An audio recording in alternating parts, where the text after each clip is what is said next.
राधे राधे जी। कैसे हैं आप सभी लोग? आप सभी लोग स्वस्थ होंगे, कुशल मंगल होंगे। आज हम बात करते हैं किसी भी इंसान को आंकने की।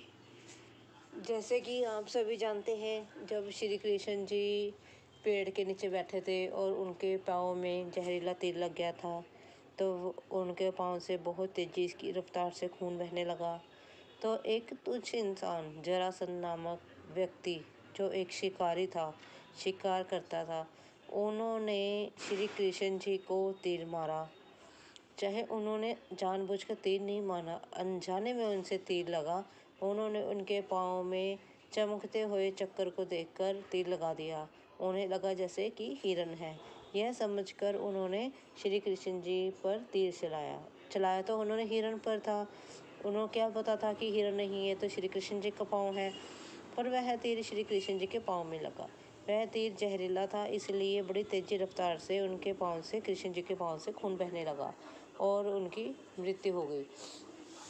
और उस इंसान ने जब श्री कृष्ण जी के लिए जंगल से कुछ सूखी सूखी लकड़ियाँ चुनी और उन सूखी हुई लकड़ियों से उन्होंने अग्नि प्रचंड कर कर सारी रात श्री कृष्ण जी के शरीर की रक्षा की। ठीक है ना जी। और शरीर की रक्षा करने के बाद जब उन्होंने नेक्स्ट डे उन्होंने जाकर श्री अर्जुन जी को और यदुवंशियों को यह सूचित किया, वासुदेव जी को यह सूचित किया, तो वह वहाँ पर पहुँचे और अर्जुन जी ने उनका संस्कार किया। कहने का भाव यह है कि किसी भी इंसान को उसके पहनावे से और उसके पैसे से नहीं आंकना चाहिए। कोई हमें नहीं मालूम होता कि जो ये तुच्छ दिखने वाला इंसान ना जाने कल को किस भगवान का रूप निकले, किस प्रकार से वह हमारी रक्षा कर सकता है, हमारी मदद कर सकता है। जैसे कि एक छोटी सी सुई जो होती है वो सिलाई का काम कर सकती है, जो कि तलवार नहीं कर सकती। तलवार भी तो कितनी बड़ी होती है, वह भी तीखी होती है, लेकिन जो काम सुई कर सकती है वह तलवार नहीं कर सकती। इसी प्रकार किसी भी व्यक्ति को उसके व्यक्तित्व से, उसके हंसी से नहीं आंकना चाहिए। उसके व्यक्तित्व से उससे वो करो कि वह इंसान आंको, उसके व्यक्तित्व से उनसे आंको, ताकि पता चले वह इंसान कितने आपके लिए काबिल है, या उसने जीवन में कितने अच्छे कार्य किए हैं, या उसका व्यक्तित्व कैसा है। उसी प्रकार जब हम, जैसे कि मैंने ये बताया कि एक छोटी सी सुई जो काम कर सकते हैं वह तलवार नहीं कर सकती। ठीक है ना जी। उसी प्रकार उस जरासंध ने जब सारी रात वहाँ श्री कृष्ण जी के देह का ध्यान रखा, उसकी रखवाली की, और फिर यदुवंशियों ने यदुवंशियों ने अनिरुद्ध जी के पुत्र, जैसे कि कहा जा सकता है श्री कृष्ण जी के पड़पुत्र, पोते के आगे बेटे को गुरुगद्दी पर बैठाया। उन्हें राज तिलक किया, श्रद्धापूर्वक उनका राज तिलक किया गया और मान सम्मान मिला। हर एक चीज़ को, हर इंसान का मान सम्मान और उस चीज़ की, उस इंसान का व्यक्तित्व, उस इंसान के कर्म मैटर करते हैं, ना कि छोटा या बड़ा इंसान या उसका पैसा मैटर नहीं करता। बहुत से लोग होते हैं जो कि इतना पैसा होने के बावजूद भी सुखी नहीं होते। इतनी बड़ी बड़ी कोठियाँ बनाई होती हैं उन्होंने, तभी वह सुखी नहीं होते। और एक छोटी सी झोंपड़ी में रहने वाला इंसान भी सुखी होता है। क्यों? क्योंकि उसकी कोई इच्छा नहीं रहती, उसकी कोई इच्छा नहीं होती। उन्होंने तो सिर्फ मेहनत करनी है और खाना खाना है और फिर मेहनत करनी है और अपना काम करना है। उन्होंने तो अपने बच्चों की परवरिश करनी होती है।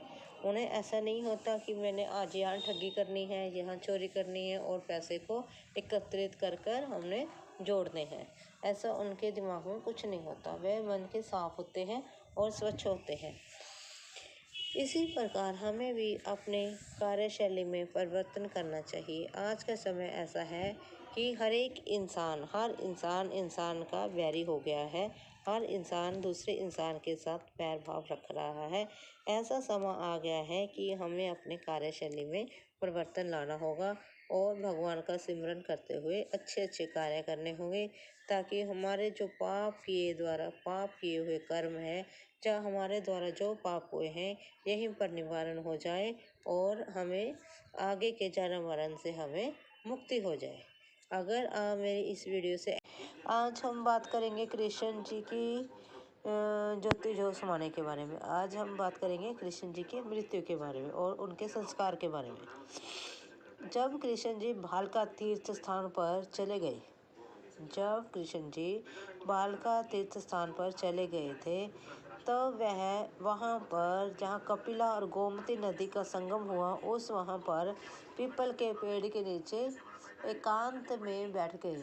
वह एकांत में ध्यानपूर्वक बैठना चाहते थे, शांत में ढंग से बैठना चाहते थे, इसलिए वह वहाँ पर पीपल के पेड़ के नीचे लेट गए। जब उन्होंने एक पाँव अपने दूसरे पाँव के ऊपर रखा, तब उनके पैर के नीचे एक पद्म चिन्ह जो कि सुनहरी चमक रहा था, वह दूर दूर तक चमक रहा था। उसकी रोशनी काफ़ी दूर दूर तक जा रही थी, क्योंकि जब कपिला नदी और गोमती नदी के संगम के पास जब ठाकुर जी वहाँ पीपल के पेड़ के नीचे बैठे, वह चाहते तो थे एकांत में बैठना, शांत में ढंग से बैठना, लेकिन वो बैठ ना पाए, क्योंकि वहाँ पर जरा नामक एक आदिवासी आया।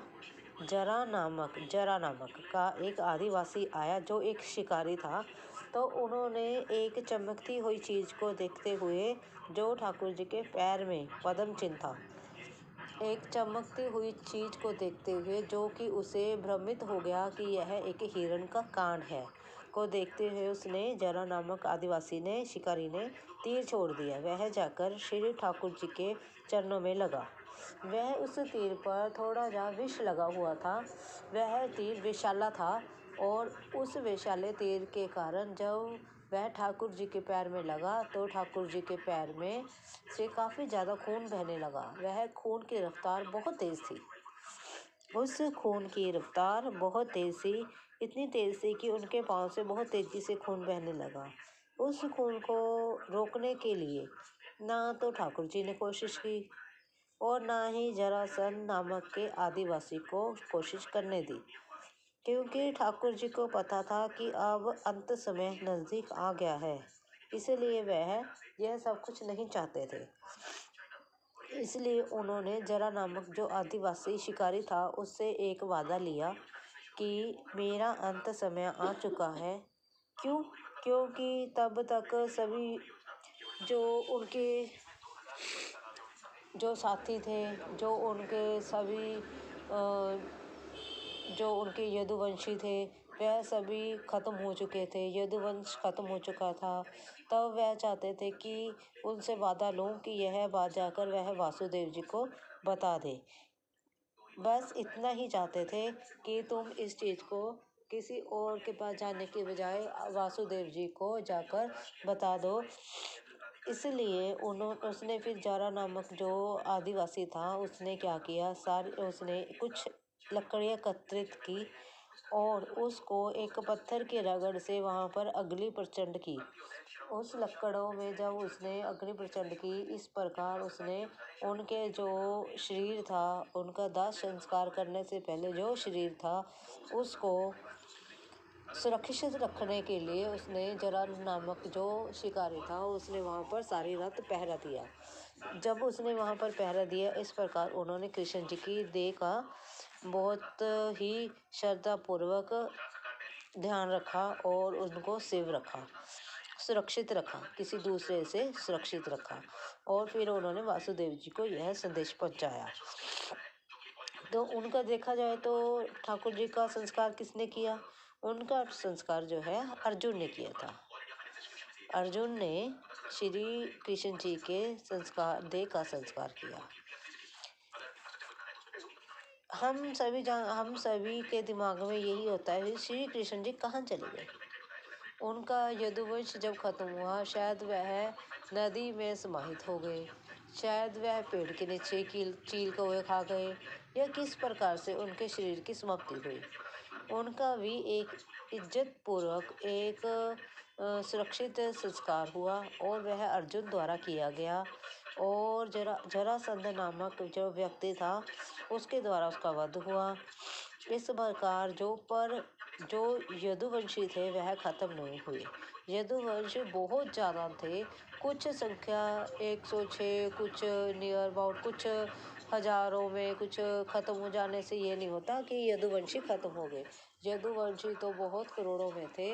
आज भी जब कोई यदुवंशी मिलता है तब उससे पूछा जाता है तो वह अपने आप को मथुरा का वासी ही बताता है। आपको यह वीडियो, आज हम बात करेंगे मेथी की, हरी मेथी की। हरी मेथी जो कि आज के सीजन की अद्भुत रेसिपी है, आज के सीजन की एक अनोखी चीज़ है मेथी।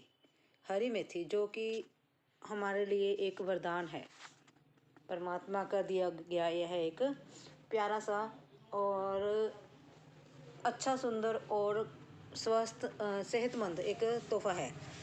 हरी मेथी जो कि पत्तों से भरी होती है, देखने में भी सुंदर लगती है और इसके बहुत सारे बेनिफिट्स होते हैं, इसके बहुत सारे इसके फ़ायदे भी होते हैं। जैसे कि आजकल हरी मेथी आ रही है, हरी मेथी को आप साफ़ करके उसको आप परोठी बना सकते हैं, जिसके बहुत से फ़ायदे हैं। डायबिटीज़ में फ़ायदा है, पाचन शक्ति में भी फ़ायदा है, आँखों के लिए भी बेनिफिट है और सौंदर्य के लिए भी बेनिफिट है। यह बालों के लिए भी इसकी बहुत सारी खूबियाँ हैं, आप बालों के लिए भी इसको इस्तेमाल कर सकते हैं। मतलब कि जो हरी मेथी है उसी का ही दूसरा रूप है दाना मेथी, जो येलो कलर की आती है। जो मेथी है दो तरह की होती है, दो प्रकार की होती है, देसी मेथी और एक तो देसी मेथी होती है, एक कसूरी मेथी होती है ना जी। कसूरी मेथी और इन दोनों के पत्ते थोड़े डिफरेंट है। कसूरी मेथी के पत्ते जो होते हैं गोल गोल होते हैं और दूसरी के पत्ते होते हैं लंबे लंबे होते हैं, लेकिन दोनों के अपने ही फ़ायदे हैं। हमें मेथी को सर्दियों में यूज़ करना चाहिए। एक तो यह है इसकी तासीर गर्म होती है, ये गर्म होती है, हमारी बॉडी के लिए यह वैसे भी फ़ायदेमंद होती है। दूसरा, यह इसको हम कई प्रकार से यूज़ कर सकते हैं, जैसे हम इसको साग में यूज़ कर सकते हैं। दूसरा, हम इसको साफ़ करके धो छांट करके इसके परोठी की बना सकते हैं। तीसरा, हम इसका आलू की सब्जियों में डाल सकते हैं, है ना जी। इसके बहुत सारे फ़ायदे हैं, जैसे कि हम दाना मेथी को पानी में डुबो कर रखते हैं सारी रात, फिर उसको सुबह पानी को पी लेते हैं कि हम स्वस्थ रहें, हमारे गोडे हमारी हड्डियाँ जो भी हैं, हमारे जोड़ों का दर्द ठीक रहे। इसी प्रकार ये हरी मेथी है। यही हरी मेथी जब पक जाती है इसको फलियाँ लग जाती हैं और उन फलियों में से ही दाना मेथी बाहर निकलती है एक बीज के रूप में।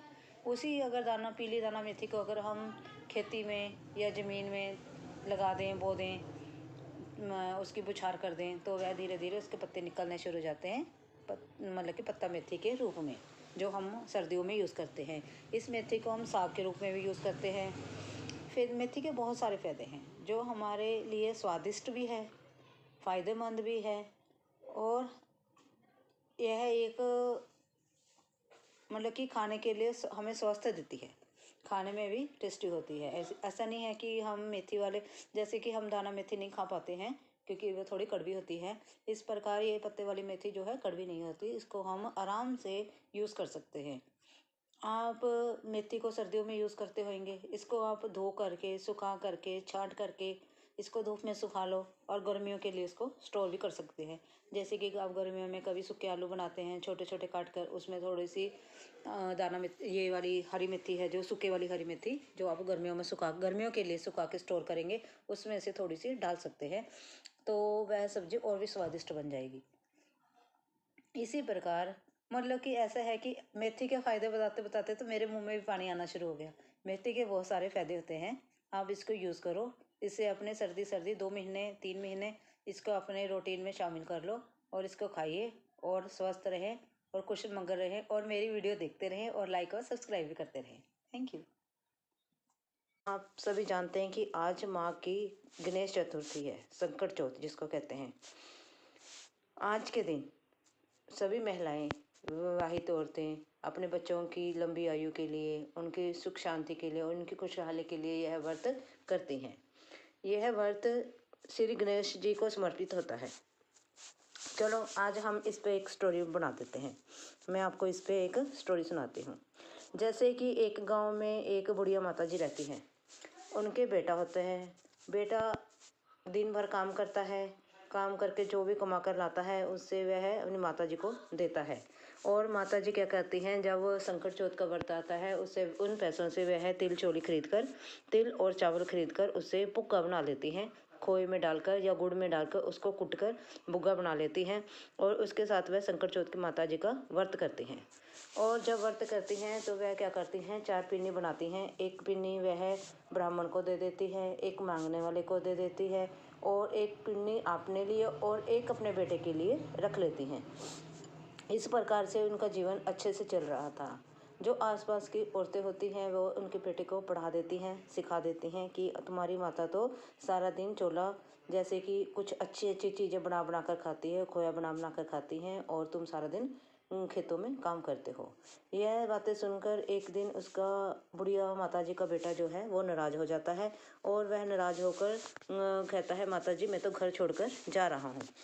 तो माता जी कहती हैं, क्यों, आप घर छोड़ के क्यों जा रहे हो? कहते कि आप तो मेरे से प्यार नहीं करते, जो मैं कमा कर लाता हूँ आप उसका अच्छी अच्छी चीज़ें बनाकर खा लेती हो और मेरे को कुछ नहीं देती हैं। माता कहती है, ऐसा कुछ नहीं है कि मैं तो व्रत संकट माता का व्रत रखती हूँ, उसके लिए ये सभी तैयारी करती हूँ। बेटा नहीं मानता, वह कहता है नहीं आप झूठ बोल रहे हो। तो उसकी माता कहती है कि हे बेटा, मैं आपको तिल और चोली डालकर देती हूँ। अगर मैंने सच्चे मन से व्रत रखा होगा तो अगर आपको कहीं कठिनाई आएगी, कहीं परेशानी आएगी तो आप यह तिल चोली वहाँ पर डाल देना और आपकी सारी परेशानी दूर हो जाएगी। इस प्रकार से कहकर माता जी उसको तिल और चोली एक पोटली में बांधकर दे देती हैं और वह घर से निकल जाता है। जब वह घर से निकल जाता है तो रास्ते में उसको एक स्नेक मिलता है, सांप मिलता है। जब उसको सांप मिलता है वह कहता है, आज तो मुझे सांप ये खा जाएगा, मैं माता जी को अकेले छोड़ आया, अब ये सांप मुझे खा जाएगा। तो उसको जब याद आता है कि माता जी ने उसे तिल और चोली दी है तो वह उस तिल चोली को वहाँ पर डाल देता है कि अगर मेरी माता ने सच्चे मन से व्रत किया हो तो मुझे रास्ता मिल जाए। जब वह तिल चोली डालता है तो स्नेक जो है, सांप जो है, पीछे हट जाता है और उसे रास्ता मिल जाता है। इसी प्रकार वह जब आगे जाता है उसको शेर मिलता है, वह वहाँ भी इसी प्रकार से तिल चोली डाल देता है और उसे रास्ता मिल जाता है। करते करते वह एक गाँव में पहुँच जाता है। जब वह एक गांव में पहुंच जाता है वहाँ एक बुढ़िया माता रो रही होती है। वह लड़का उससे पूछता है, हे माता आप क्यों रो रहे हैं? वह कहते हैं कि इस गांव का जो राजा है वह कल को मेरे बेटे की बलि देगा, इसलिए मैं रो रही हूँ और मेरे बेटे की इच्छा है कि मैं उसे खीर पूड़े बनाकर खिलाऊं, तो इसलिए मुझे रोना आ रहा है। वो लड़का कहता है कि हे माता तुम रो मत, तुम्हारे बेटे की जगह मैं चला जाऊंगा। माता कहती है कि नहीं बेटा, किसी की आई में कोई नहीं जाता है, वो तो मेरे बेटे को ही जाना पड़ेगा। कहते नहीं माता तुम मुझ पर भरोसा करो। जब रात होती है सभी सो जाते हैं, वह लड़का अपने हाथ की उंगली में चाकू से कट लगा लेता है ताकि उसको रात को नींद ना आए। तब उसको रात को नींद नहीं आती तो राजा के सिपाही आते हैं। माता कभी रोती है कभी हंसती है। फिर लड़का पूछता, माता जी आप हंस रहे हो कभी रो रहे हो, क्या बात हो गई? कहते राजा जी के सिपाही मेरे बेटे को लेने आए हैं। कहते माता आप चिंता क्यों करते हो, आप अपने बेटे की जगह मैं चला जाता हूँ। वह चला जाता है।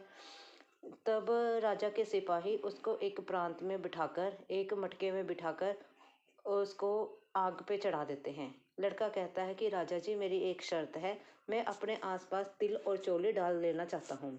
राजा कहते जैसे तुम्हारी इच्छा वैसा कर। वह अपने आले दुआले अपने पूरी चारों तरफ अपने घुमा लेता है तिल और चोली को। कहता है कि अगर मेरी माता जी ने व्रत सच्चा रखा हो तो मुझे कोई परेशानी ना आए, और वह उस मटके में बैठ जाता है। राजा के सिपाही उस मटके को आग पे चढ़ा देते हैं और जो भोजन 10 दिनों बाद पकना था वह 4 दिनों बाद ही पकने की आवाज़ें आने लगी उसमें से। तो राजा जी के सिपाही कहते हैं, राजा जी भोजन तो लगता है पक गया है। तो राजा कहता है कि उसे उतार लो। जब उसे उतारते हैं उसमें से लड़का राम राम जी करता हुआ खड़ा हो जाता है। वो सभी देख के हैरान रह जाते हैं और शोर मच जाता है। वो कहता है कि कोई मैं जिन और भूत नहीं हूँ, मैं तो वही हूँ जिसको आपने उस मटके में बिठाया था। राजा जी हैरान हो जाते हैं कि इस लड़के को इतने दिन आग में बैठाई रखा और इसको कुछ भी नहीं हुआ। क्यों? क्योंकि उसकी माता जी ने उसके लिए सच्चे मन से संकट चौथ का व्रत रखा था। तो उसके सारे संकट श्री कृष्ण जी ने, श्री गणेश भगवान जी ने सारे संकट उसके दूर कर दिए थे। तो राजा जी कहते हैं आप तो ठीक निकले, ये कैसे हुआ? तब उस लड़के ने अपनी माता जी की सारी स्टोरी सुनाई। तो राजा जी कहते हैं कि हे बालक, मैं तुम्हारे साथ अपनी कन्या की शादी करना चाहता हूँ।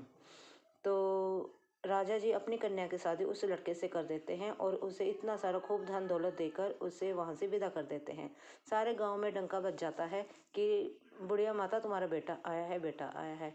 वह कहते हैं पहले तो आपने झूठ बोलकर उसको निकाल दिया, अब कहते हैं बेटा आया है, बेटा है। अगर ये बात सच्ची हो तो मेरी, वह रोते रोते आंधी हो जाती है, अंधी हो जाती है। तो वह कहते हैं मेरे आंखें की रोशनी वापस आ जाए।